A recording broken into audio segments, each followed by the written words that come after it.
All right, we have Derek. Derek, part So, two. yeah, I just had another question. It's been a great conversation. Um, Yeah. I have a young daughter, and I was thinking a little bit about how when you have a junior golfer or somebody just learning different things, it's common for kids to say, "Hey, I don't want to do this anymore," or "I kind of feel done with this." And I know probably Yeah. Eric could maybe speak to this too, but I'm kind of curious. Like, no parent wants to force their kid to do anything, of course, but what's the right way to kind of give them gentle encouragement to push forward or kind of I don't know. Not give up, I guess, Yeah. while also not trying to emphasize, the issue Yeah. of giving up either.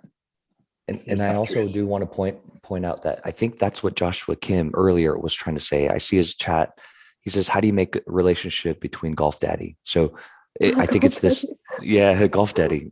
It's hard, right? It's hard. Eric, you can speak to that. It's so hard being a golf Yeah, it's parent. tough. I mean, Kyler one day asked me if I talked to some of my students the way I talked to him, and I replied, "You're not my student, you're my son." Which that's tough because we were going at it one day, and you just have to have a balance. I mean, if they don't want to do it right then and there, let them go do something else. Um, like Kyler still plays basketball and soccer on different teams. I think that's important as well because soccer, he gets excited to finish golf to go to soccer. Or Tuesday night it's finish golf and then he gets to go to basketball. I mean, or he doesn't even play golf 1 day or 2 days a week. He's doing basketball and soccer. So I think there needs to be something else out there for them to be excited about to come back to golf. Because I mean, golf is tough. It's the hardest game you'll ever play. It takes most time, as you two probably know. Um, and it can just be you lose more than you win in this game. I mean, and Yeah. you have to be able to accept that. I mean, we win what 1, 2, 3, 4% of the time, unless you're Tiger. I mean, so you have to be willing to accept a lot of failure to get this much success. And so I think you just need other stuff. If they say they're burned out, let them take a break. But you can't keep grinding on the same stuff. And it's tough. I mean, golf dad versus dad. I'm dad at the soccer field. I'm dad at the basketball court. I'm sort of golf dad over here. It's a balance, and I think it's just different for everybody. But golf coaches that have kids that are playing golf, it's really tough because you're nitpicking every little thing you see them do wrong, and you try to find one or two, and that's it. Yeah. Because I could go on and on with Kyler and turn me. So why'd you do this or why'd you do that? But you try to find one or two, and so let's go work on that. But not today. Next week, if they played bad, don't take them to ice cream after. Go to ice cream. Don't go to the range and beat them up some more. They're already beaten up. So it's tough. I mean, it's a tough dynamic. I mean, every dad and every kid, and the kids will change. Their attitudes change from 9 to 11, 11 to 13, and now I got the 14-year-old. It's changing quickly. So Yeah. but it's fun. It's fun. Eric, you and I had this conversation. There was a study, and I heard this from TPI, Titleist Performance Institute. Dave was talking about the number one growing, most popular sport in the United States was lacrosse. Yeah. And they were saying, okay, why is lacrosse growing so much? And kids are quitting like football, baseball, golf. They're quitting these main sports. Like, why? And picking up lacrosse is because parents have no idea about the rules of lacrosse. Like, they're going to games and they're going, wow, Johnny, you ran fast. Like, you were awesome out there. And the number one reason why kids are quitting their sport is because of the car ride home. I remember you telling me this.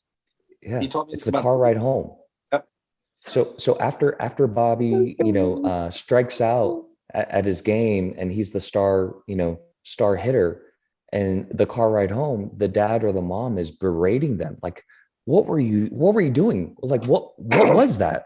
Like, tell me. And it's like this constant, they're not a parent anymore. They're another coach.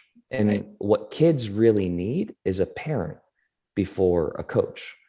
And I remember Yealimi, your parents and I were having a conversation around this because they're aspiring to do that. And it's really hard with golfing parents. It's because Right. we're so involved. But Yeah. I think kids, I think kids and players, no matter who you are, I think they need parents before coaches. Yeah. Yeah, no, 100%. We had that talk, I think, when you first started working with Kyler, maybe 2, 3 years ago, Mhm. the car ride home. And I've Car used ride that home. with a lot of parents. That's a great, that's the best one that I've ever heard was the car ride home kills it. So Yeah. And I'm Yeah. not even a parent, but as the kid in that aspect, it's a lot. Like we like before we're even done with the round, we're probably thinking about the car ride home, you know. And Yeah. it's like I'm super super grateful for my parents because they're really good on that. Even now, like as a professional golfer, even though I'm pro, like I'm still like 20, you know, I'm still a kid to them. I'll always be like, you know, everyone will always be a kid to their parents, but I'm still sometimes I feel like when I play bad after a round, it's like again, like am I a junior golfer back to junior golf? But the good thing about my parents is that they say what they want to say, but then and it's like not even bad. It's just like maybe just it's helpful actually. A lot of times it's helpful. Sometimes like at first when I'm in a bad mood, I just played bad. I'm like gonna be mad. I'm gonna be mad and like I'm gonna be mad at whatever they say, but and they're not in a good mood either. Like and but then sometimes it helps because it really like shows like things that I need to work on or whatever. Sometimes like parents might just be nitpicking at every little thing, but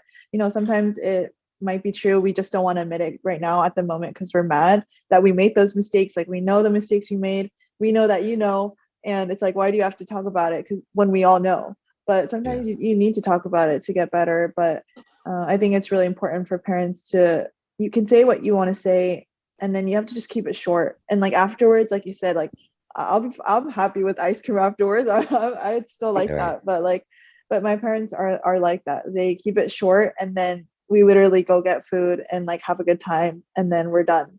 Like it's a short, meaningful. Like okay, I got it, and then it's done. Like and then we get happy. We're laughing.